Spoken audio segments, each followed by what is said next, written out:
పరిశుద్ధ గ్రంథాన్ని తెరిచి లూకాసు వార్త 18వ అధ్యాయము 13వ వాక్యం 14వ వాక్యాన్ని చదువుకుందాం. లూకాసు వార్త 18వ అధ్యాయము 13, 14 వాక్యాలు చదువుకుందాం. అయితే సుంకరి దూరముగా నిలుచుండి ఆకాశము వైపు కన్నులెత్తుటకైనను ధైర్యము చాలక రొమ్ము కొట్టుకొనుచు, దేవా, పాపినైన నన్ను కరుణించుమని పలికెను. అతని కంటే ఇతడు నీతిమంతుడుగా తీర్చబడి తన ఇంటికి వెళ్ళెనని మీతో చెప్పుచున్నాను. తన్ను తాను హెచ్చించుకొనువాడు తగ్గింపబడుననియు, తన్ను తాను తగ్గించుకొనువాడు హెచ్చింపబడుననియు చెప్పెను. ఇక్కడ మనం చదువుతున్న వాక్యంలో లూకాసు వార్త 18వ అధ్యాయం 13, 14 వాక్యాల్లో యేసుప్రభు చెప్తున్నాడు, అయితే సుంకరి దూరముగా నిల్చుండి ఆకాశ వైపు కళ్ళెత్తుటగా ధైర్యం చాలక రొమ్ము కొట్టుకొనిచు, దేవా, పాపుని నన్ను కరుణించమని పలికాడు. ఇక్కడ మన ఇద్దరు వ్యక్తులు ప్రార్థన చేయడానికి వెళ్ళారు. 9వ వాక్యం చదువుతున్న 18:9లో, తాము నీతిమంతులమని తమ్మును నమ్ముకొని ఇతరులను తృణీకరించు కొందరితో ఆయన ఈ ఉపమానం చెప్పాడు. కొంతమంది ఏంటంటే మేమే నీతిమంతులు అని చెప్పి ఇతరులను తృణీకరిస్తారు. దానికి ఎగ్జాంపుల్గా ఒక స్టోరీ దేవుడు చెప్పాడు. ఒక స్టోరీ దేవుడు చెప్పాడు. కాబట్టి ఇక్కడ చదువుతున్నాం, తాము నీతిమంతులమని తమ్మును నమ్ముకొని ఇతరులను తృణీకరించి కొందరు ఆయన ఈ ఉపమానం చెప్పాడు. ఎందుకంటే ప్రార్థించడానికి ఇద్దరు మనుషులు దేవాలయానికి వెళ్ళిరి. వారిలో ఒకడు పరిసయుడు, ఇంకొకడు సుంకరి. పరిసయులు అంటే ఎవరు? సేవ చేసేవాడు. ఎవరంట? పరిసయులు అంటే ఎవరంట? సేవ చేసేవాళ్ళు అనమాట. పరిసయులు అంటే ధర్మశాస్త్రోపదేశకులు, పరిసయులు ఉంటారు, సద్దుకైలు. అయితే ఇక్కడ మనం చదువుతున్నాం, పరిసయులు అనేవాళ్ళు ఇలా దేవుని సేవ చేసేవాళ్ళు. అందుకని పరిసయులు చెప్తున్నాడు, మీరు పుదీనా జీలకర్రలో దశమాంగం తీయమంటారు కానీ మీ జీవితాలు సరిగ్గా లేవు, సున్నం కొట్టిన సమాధులారా అని తిట్టాడు. ఎవరైనా? యేసుప్రభు. వాళ్ళు దశమాంగం కట్ట తీయమన్నారు, అన్నీ తీయమన్నారు, కానీ వాళ్ళ జీవితాలు సరిలేదు. అందుకే ఉన్నాడు, వాళ్ళు చెప్పే ప్రసంగాలు మీరు చెప్పింది విని దాని ప్రకారం చేయండి, కానీ వాళ్ళు చేయొద్దు అన్నాడు. ఎందుకని? వాళ్ళు చెప్తున్నారు కానీ ఆ విధంగా వాళ్ళు జీవించట్లేదు అని చెప్పాడు. అందుకని పరిసయులు ఎవరంటే బాగా హెచ్చించుకునేవాళ్ళు. మేమే కరెక్ట్గా ఉన్నాం, మేమే పర్ఫెక్ట్గా ఉన్నాం, మేమే పరిశుద్ధులమే, మేమే నీతిమంతులు అని చెప్పేసి వాళ్ళు ఏం చేస్తున్నారు? హెచ్చించుకుంటారు. అందుకే చదువుతున్న 11వ వాక్యంలో, పరిసయుడు నిలబడి, దేవా, నేను చోరులాగా లేను, అన్యాయస్తులాగా లేను, వ్యభిచారులాగా లేను, ఇతర మనుషులే లేను, ఈ సుంకరి వల్ల నేను ఉండనందుకు నీ కృతజ్ఞతాస్తుతులు చెల్లిస్తావు. ఇప్పుడు ఎంతమంది విమర్శిస్తున్నాడు ఆయన? చోరులు, దొంగలు, అన్యాయస్తులు, వ్యభిచారులు, ఇతర మనుషులు, ఈ సుంకరి, వీళ్ళందరిలాగా నేను లేను ప్రభా. వారానికి 2 సార్లు ఉపవాసం ఉంటున్నాను, నా సంపాదన అంతట్లో 10వ వంతుని చెల్లిస్తాను తనలో తాను ప్రార్థన చేశాడంట. చూస్తారా, ఇతేమన్నాడంటే నేను పర్ఫెక్ట్గానే ఉన్నాను, వీళ్ళందరిలాగా నేను లేను, నేను పర్ఫెక్ట్గా ఉన్నాను. రెండోది, ఉపవాసం ఉన్నాను, దశమభాగం ఇస్తున్నాను, నేను పర్ఫెక్ట్గా దేవుని దగ్గర ఉన్నాను. అంటే ఏంటి? మనుషుల కంటే పర్ఫెక్ట్గా ఉన్నాను, దేవుని దగ్గర పర్ఫెక్ట్గానే ఉన్నాను అంటున్నాడు. కాబట్టి ఇతను ప్రార్థన ఇలా ఉంది. అయితే ఇక్కడ 13వ వాక్యంలో ఏమని చదువుతున్నాము? సుంకరి నిలబడి ఆకాశం కళ్ళెత్తగా ధైర్యం చాలకు రొమ్ము కొట్టుకొనిచు, దేవా, పాపిని నన్ను కరుణించమని పలికాడు. ఇక్కడ దేవుడు ఎవరు ప్రార్థన ఆలకించాడు? సుంకరి అంటే ఎవరు? జక్కయ్య. ఎవరంట? జక్కయ్య. ఎవరు? సుంకరి. అతను ఏం చేస్తాడు? అన్యాయంగా డబ్బు సంపాదిస్తాడు, వడ్డీలకు ఇస్తాడు, ట్యాక్స్ వసూలు చేస్తాడు. ఏం వసూలు చేస్తాడంట? ట్యాక్స్ వసూలు చేసి, పన్ను వసూలు చేసి ఎక్కువ లంచాలు తీసుకుంటాడు. యోహాన్ గారు కూడా చెప్పాడు. ఏమని చెప్పాడు? సుంకరులు వచ్చి మేమేమి చేయాలంటే మీకు నియమించిన దానికంటే ఎక్కువ తీసుకోవద్దని చెప్పాడు. ఏం చెప్పాడంట? మీకు నియమించిన దానికంటే ఎక్కువగా మీరు తీసుకోకూడదని చెప్పాడు. అంటే సుంకరులు అంటే ఏంటంటే ఈ డబ్బులు వసూలు చేసేవాళ్ళు, కాబట్టి వాళ్ళ పాపులుగా చూసేవాళ్ళు. ఎందుకని? లంచాలు తీసుకుంటారు, వడ్డీలకు ఇస్తారు, కాబట్టి వాళ్ళు ఏం చేశారంటే చెడ్డగా చూసేవాళ్ళమాట. కానీ ఇక్కడ మనం చూసినట్లయితే ఇతను ప్రార్థన ఎలాగోదంటే డైరెక్ట్గా అతను ఒప్పుకున్నాడు, నేను పాపిని, నన్ను కరుణించని అడిగాడు. నేను పాపిని, ప్రార్థన చేసేంత అర్హత నాకు లేదు, దూరంగా నిలబడ్డాను, కళ్ళెత్తుడకైనా ధైర్యం చాలలేదు, ఏంటి రొమ్ము కొట్టుకుంటూ పాపిని చెప్పి అందరూ ఏం చేస్తారు? మామూలుగా ఏదైనా విధంగా దేవుని చెప్తారు అరిసి. కానీ అరిసి కాదు, ఆయన గుండెల్ని బాదుకొని నేను ఘోరన పాపిని ప్రూఫ్ చేస్తూ దేవుని దగ్గర అతను ఒప్పుకున్నాడు. అతను ఒప్పుకున్నప్పుడు దేవుడు అతని ప్రార్థన ఆలకించి ఏమంటున్నాడు, అతనికంటే ఇతడు నీతిమంతుడిగా తీర్చబడి తన ఇంటికి వెళ్ళాడు. కానీ ఇక్కడ దేవుడు ఏం చేశాడు, నీతిమంతుడిగా మార్చడానికి, నీతిమంతుడిగా జీవించడానికి ఎలాంటి అవకాశం కల్పించాడు, తగ్గించుకుంటే. చెప్పండి.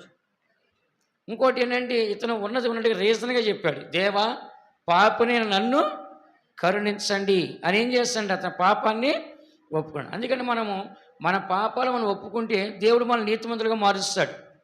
మన పాపాలు ఒప్పుకోకుండా ప్రార్థన చేసి దేవుడు మన నీతిమంతులుగా మారుస్తాడా, మార్చడు. కాబట్టి సుంకరి పాపే, కానీ పాపాన్ని ఒప్పుకున్నాడు లేదా? చెప్పండి. పాపే, కానీ పాపాన్ని ఏం చేశాడు, ఒప్పుకున్నాడు. కానీ అతను పాపాలు ఒప్పుకున్నాడు. అతను పాపాలు ఒప్పుకున్న పరిస్థితి ఒప్పుకోలే. నేను పర్ఫెక్ట్గా ఉన్నా అంటున్నాడు. అంటే తను ఏం చేస్తాడు, హెచ్చించుకుంటున్నాడు. అని ఇక్కడ రాస్తుంది, తన్ను తాను హెచ్చించుకున్నవాడు తగ్గించబడును, తన్ను తాను తగ్గించుకున్నవాడు హెచ్చించబడు. కాబట్టి దేవుని సన్నిధిలో కూర్చున్నప్పుడు మన ఇంటికాడైనా సంఘములైనా సమాజులైనా మొట్టమొదటిగా మనం ఏం చేయాలంటే, ప్రభా పాపిని నన్ను క్షమించండి, నా పాపములు, నా దోషములు, నా అపరాధాలు, నా అతిక్రమాలు ఏం చేయాలంట, క్షమించమని మనం ఏం చేయాలంట, ప్రార్థన చేయాలి. అనుదినం కూడా మా అపరాధములు క్షమించండి అని రాస్తుంది బైబిల్లో ప్రార్థనలో. ప్రతిరోజు మన అపరాధాలు క్షమించమని ఎవరిని అడగాలి? అక్కడ ఒక 4 మాటలు చెప్పాడు దేవుడు. ఏం చెప్పాడు? 1, ఏ నాటి కీడు ఆనాటి చాలు. 2, మా అపరాధాలు క్షమించండి. 3, మా అనుదిన ఆహారము మాకు దయచేయండి. ఈ 3 ముఖ్యమైన. అందులో 1 అపరాధాలు క్షమించమని, 2 ఏ నాటి కీడు ఆనాటికి చాలని, 3 అనుదిన ఆహారం మాకు దయచేయండి. అంటే ప్రతిరోజు కూడా రొటీన్గా మనం చేయాల్సిన ప్రార్థన, మన పాపాలు ఒప్పుకొని మన పాపాలు విడిచిపెట్టి మనం చేయాల్సిన ప్రార్థన పాపాలను ఒప్పుకోవటము. అందుకే మన పాపాలు ఒప్పుకుంటే నీతిమంతులుగా దేవుడు తీరుస్తున్నాడు. ఏం చేస్తాడంట, మన పాపాలు మనం ఒప్పుకుంటే ఏం చేస్తాడంటే ఆయన నీతిమంతులుగా మనల్ని తీరుస్తాడు. 1 యోహాను రాసిన పత్రిక 1వ అధ్యాయం 9వ వాక్యం చూడండి. 1 యోహాను 1వ అధ్యాయం 9వ వాక్యం. మన పాపములను మనం ఒప్పుకొని ఎడల ఆయన నమ్మదగిన వాడును నీతిమంతుడును గనుక ఆయన మన పాపములను క్షమించి సమస్త దుర్నీతి నుండి మనలను పవిత్రులనుగా చేయును. ఇక్కడ మనం చదువుతున్న వాక్యంలో మన పాపములను మనం ఒప్పుకొని ఎడల ఆయన నమ్మదగిన వాడును నీతిమంతుడు గనుక ఆయన మన పాపములను క్షమించి సమస్త దుర్నీతి నుండి మనల్ని ఏం చేస్తాడంట, పవిత్రులుగా. దుర్నీతి ఏ నీతి అంటే అది దుర్నీతి, చెడ్డ నీతి. అది స్వనీతి, సొంత నీతి, అవినీతి, అన్యాయమైన నీతి, నీతి. నీతి ఎన్నున్నాయి? దుర్నీతి, స్వనీతి, అవినీతి, నీతి. 4 రకాలు కనబడుతున్నాయి. కానీ ఈ 4 రకాలు మనం చూసినట్లయితే ఇక్కడ చదువుచున్నాం, మనము దుర్నీతి మనల్ని తొలగించుకుంటే చెడ్డ నీతి అంటే తను తాను నీతికరించుకోవటం, ఇతరుల కంటే నేను మంచివాడిని చెప్పుకోవటం, ఇట్లా మనం ఎప్పుడూ గర్వించకూడదు. ఎప్పుడో మనం ఏం చేయాలంటే తగ్గించుకోవాలి. ఏం చేయాలంటే తగ్గించుకోవాలి. అందుకని మనం చదువుతున్నాం, మన పాపములు మనము ఒప్పుకొని ఎళ్ళ. కింద రాసిన 8వ వాక్యం పైన 8వ వాక్యంలో మనం పాపము లేని వారి మనం చెప్పుకొని ఎళ్ళ, మనల్ని మనమే మోసపరుచుకుందాము మరియు మనలో సత్యము ఉండదు. కాబట్టి మనం పాపం లేదని చెప్పాలని ఉందా బైబిల్ ఎక్కడైనా? పాపం లేదని చెప్పుకొని వెళ్ళ మనల్ని మనమే మోసపరుచుకుంటామన్నమాట. కాబట్టి మనల్ని మనం ఏం చేయండి, మోసపరుచుకోకుండా జాగ్రత్తగా ఉండాలని చెప్పేసి దేవుని యొక్క వాక్యాన్ని మనము చదువుతున్నాం. కాబట్టి మన నీతిమంతులుగా మారాలంటే మన పాపాలు మనం ఒప్పుకోవాలి. చెప్పండి అందరూ. మన నీతిమంతులుగా మారాలంటే ఏం చేయాలంట, మన పాపాలు మనము ఒప్పుకోవాలి. ప్రభా నా పాపాన్ని ఒప్పుకుంటున్నాను, నన్ను క్షమించండి అంటే ఏం చేస్తాడు దేవుడు? వెంటనే మన పాపాన్ని క్షమించి మనల్ని ఏం చేస్తాడు, నీతిమంతులుగా మారుస్తాడు. అందుకని మనం మనకి జీవితంలో దేవుని సన్నిధిలో మనం ఏం చేయాలంటే, ఎలాంటి పాపాలు మన దగ్గర ఉన్నప్పటికీ ఆ పాపాలు మనం ఒప్పుకుంటే ఆ పాపాల నుంచి దేవుడు క్షమాపణ ఇచ్చి మన నీతిమంతులు ఏం చేస్తాడంట, మారుస్తాడు. అందుకని మన పాపాలు ఒప్పుకోకపోతే కనుక మన నీతిమంతులుగా మార్చబడే అవకాశం మాత్రం మనకి ఉండదు. అందుకని మనం చదువుతున్నాం రోమరాసు పత్రిక 6వ అధ్యాయం 12, 13 వాక్యాలు చూడండి. రోమరాసు పత్రిక 6వ అధ్యాయం 12వ వాక్యం 13వ వాక్యం చూడండి.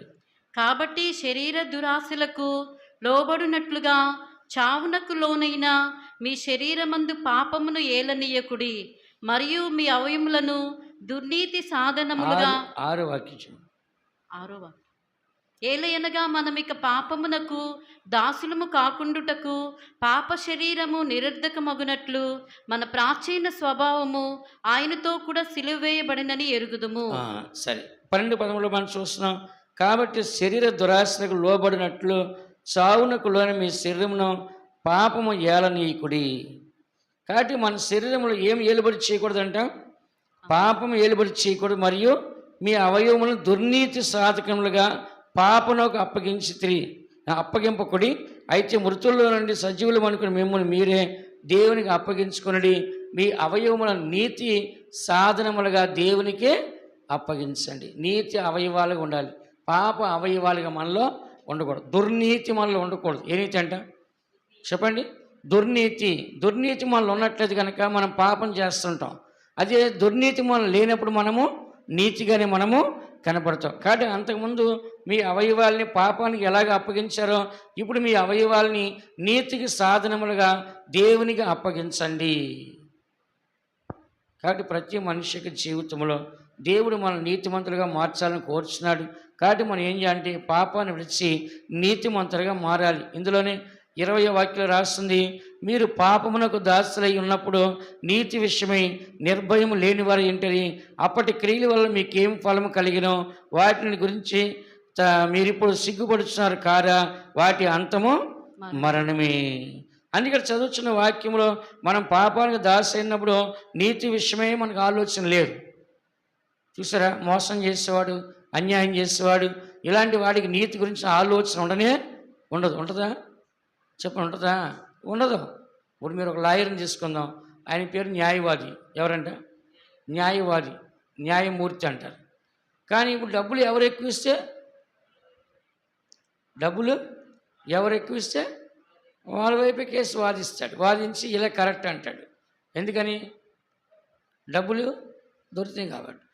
కాబట్టి వాళ్ళ దుర్నీతి అది. ఏ నీతి అంటే అది దుర్నీతి. నిజాయితీగా దాన్ని వాదించడం అనేది ఉండదు. ఎవరు ఎక్కువ డబ్బులు ఇస్తే వాళ్ళ వైపు వాళ్ళు ఏం చేస్తారంట? వాదిస్తారు. అందుకనే మనము ఇక్కడ చదువుతున్నాం, ఒకానొక కాలంలో మనం దుర్నీతికి, అపవిత్రతకి, పాపానికి బానిసుకున్నాం.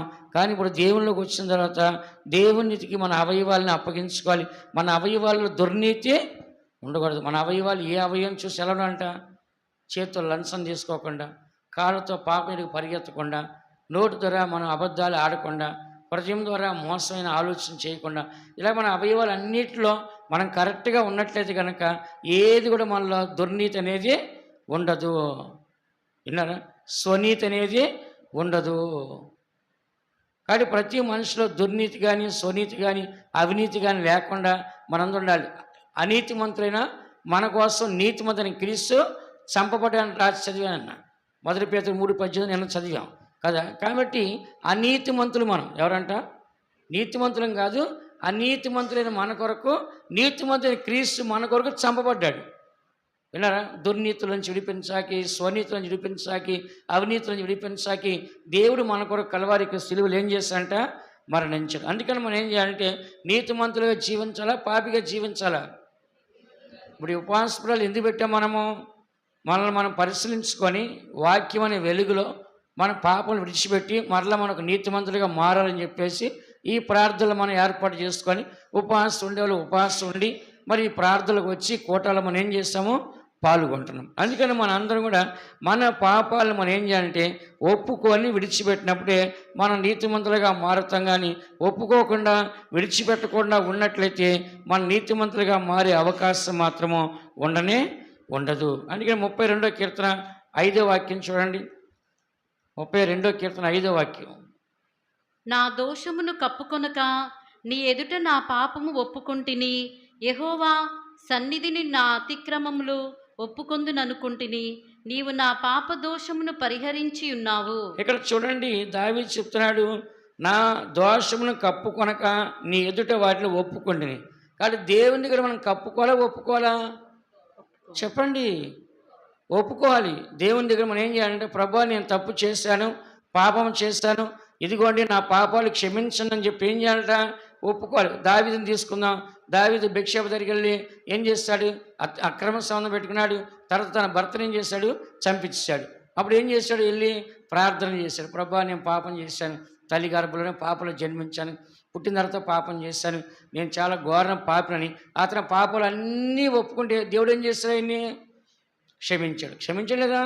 క్షమించాడు. అందుకని మనం కూడా మన జీవితంలో తెలియకుండానో, ఇతరుల వలన బలవంతంగానో, లేకుంటే సాతాను ప్రేరేపణ వలనో, ఏదైనా మన శరీర ఆశల వలన ఏదైనా ఒక పాపలు మనం పడిపోయినప్పుడు వెంటనే ఎక్కడికి రావాలి? మనము దేవుని సందు వచ్చి, ప్రభా, నేను పలానా పాపం చేశాను, ఈ విధంగా తెలియ విధంగా జరిగిపోయింది, నన్ను క్షమించని చెప్పి ఎవరిని అడగాలి? దేవుని అడగాలి. అదే మనం దేవుని అడగకుండా ఉంటే ఏమని రాస్తుందడా? పాపం యొక్క అంతం మరణం. విన్నారా? పాపం యొక్క అంతం ఏంటంటే మరణం. పాపం పరిపక్వమే గర్భం ధరించి మరణాన్ని కంటుంది. అందుకని ప్రతి మనిషి యొక్క జీవితంలో పాపాన్ని ఎక్కువసేపు ఉంచితే ఏమంట? మనకు అది డేంజర్. ఏమంట?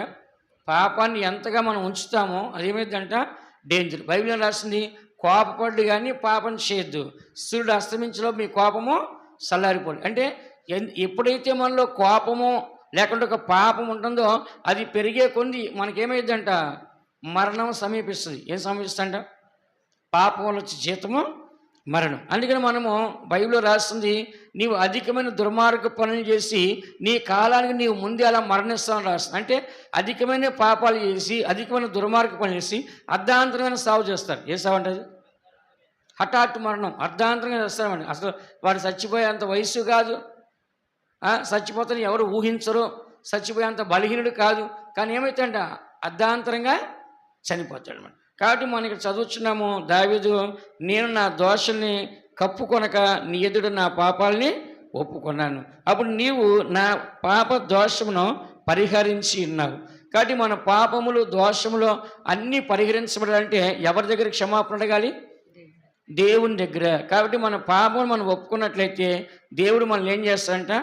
నీతిమంతులుగా మనల్ని మారుస్తాడు. అందుకని మనకి జీవితంలో పాపములు దాచిపెట్టవద్దు, పాపములు దోషములు దాచి ఉన్నట్లయితే కనుక దేవుని దగ్గర ఎవరు కూడా నిలబడ్డానికి వీలు కానే కాదు. కాబట్టి దేవుని దగ్గర మనం దాచుకుంటే ఆయన దగ్గర నిలబడలేం. ఎప్పుడైతే మనం ఒప్పుకొని విడిచిపెడతామో మనం కనికరం పొందుతాం. కానీ పాపాలని దోషాలు మనం దాచుకుంటే కనుక దేవుని దగ్గర ధైర్యంగా నిలబడలేము. ఆయన ఎదుట మనం కనపడడానికి మనకు ధైర్యము చాలదు. 130 కీర్తన 4 వాక్యం చూడండి. 130 కీర్తన 3 వాక్యం. యెహోవా, నీవు దోషములను కనిపెట్టి చూచిన ఎడలా ప్రభువా ఎవడు నిలువగలడు? దేవుడు దోషాలని పాపాలని కనిపెట్టి చూసి, నువ్వు దోషం చేసావు, నువ్వు పాపం చేసావని ప్రతి చిన్నదాని కూడా దేవుడు గట్టిగా పట్టుకుంటే ఒక్కడ కూడా దేవుని దగ్గర నిలబడలేడు. నిలబడగలరా? చెప్పండి. ప్రతిరోజు ప్రతి మనిషి చేసే పాపాన్ని దేవుడు నిలదీసి అడిగితే ఒక్కడైనా సమాధానం దగ్గర ఉండదా? ఉండదు. అందుకని దేవుడు పిల్లలు మనము దేవుని దిట్ట మన దోషంలో మన పాపంలో కనపడుతుంది. కాబట్టి ప్రతిరోజు కూడా ఏం చేయాలంటే మనం ఒప్పుకొని క్షమాపణ అడగాల దేవుణ్ణి. ఏం చేయాలంట?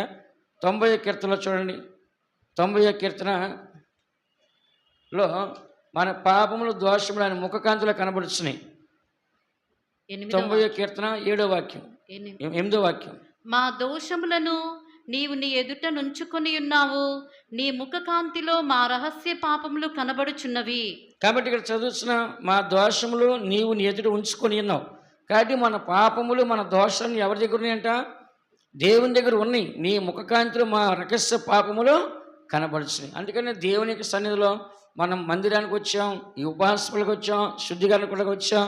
మన పాపములు మన దోషములు దేవుని దగ్గర కన్నీళ్లు కార్చి మనం ప్రార్థన చేసి మన పాపాలను ఒప్పుకొని విడిచిపెట్టి మనం శుద్ధీకరించబడినప్పుడు పాత జీవితం తొలగి నూతన జీవితం, బలహీనమైన జీవితం తొలగి బలమైన జీవితము, ఒక పరిశుద్ధ జీవితం మనకే దొరుకుతుంది. అందుకే యేసు చెప్పాడు, నా యందు పాపం ఉందని మీలో ఎవరైనా స్థాపించగలరా అని అడిగాడు. కాబట్టి దేవుళ్ళ పాపం ఉందని ఒక్కరు కూడా చూపించలేకపోయారు భూమి మీద. కాబట్టి మనకి జీవితంలో కూడా దేవుని యొక్క సత్యాన్ని మనం చదువుతున్నాం. ప్రతి ఒక్క మనిషి పాపంలో జన్మించిన వాడే. అందరూ పాపం చేసి దేవుడు అనుగ్రహించే మహిమని పొందలేకపోవచ్చు. కాబట్టి ప్రతి మనిషిలో పాపం ఉంటుంది. కాబట్టి ప్రతిరోజు మన పాపాన్ని ఒప్పుకొని విడిచిపెట్టి నీతిమంతులుగా మనము జీవించాలి. ఆ విధంగా జీవించకు దేవుడు మనకు సాధించినట్లుగా స్తోత్రించదము. స్తోత్రం స్తోత్రం స్తోత్రం స్తోత్రం స్తోత్రం స్తోత్రం స్తోత్రం స్తోత్రం స్తోత్రం స్తోత్రం స్తోత్రం స్తోత్రం. దేవుని సన్నిధిలో మన పాపములన్నీ కూడా సుంకర వలె ప్రార్థన చేసి తగ్గించుకొని పాపులైన మనం మన పాపలు విడిచిపెట్టినప్పుడు దేవుడు మన నీతిమంతులుగా మారుస్తున్నాడు. కాబట్టి మన పాపలు ఒప్పుకొని విడిచిపెట్టి ఎల్లప్పుడూ దేవుని నీతిమంతులుగా నీతి జీవితాన్ని చేయటానికి దేవుడు సాయం చేయట్లుగా స్తోత్రించదము. స్తోత్ర స్తోత్ర స్తోత్ర స్తోత్ర స్తోత్ర స్తోత్ర స్తోత్ర స్తోత్ర స్తోత్ర స్తోత్ర స్తోత్ర. మన ఎల్లప్పుడూ గర్వించకుండా, అతిశయించకుండా, హెచ్చించుకోకుండా, మళ్ళీ మనం తగ్గించుకొని మనం పాపం చేయకుండా పరిశుద్ధంగా జీవించడానికి దేవుడు సాయం చేయట్లుగా స్తోత్రించదమా. స్తోత్ర స్తోత్ర స్తోత్ర స్తోత్ర స్తోత్ర స్తోత్ర.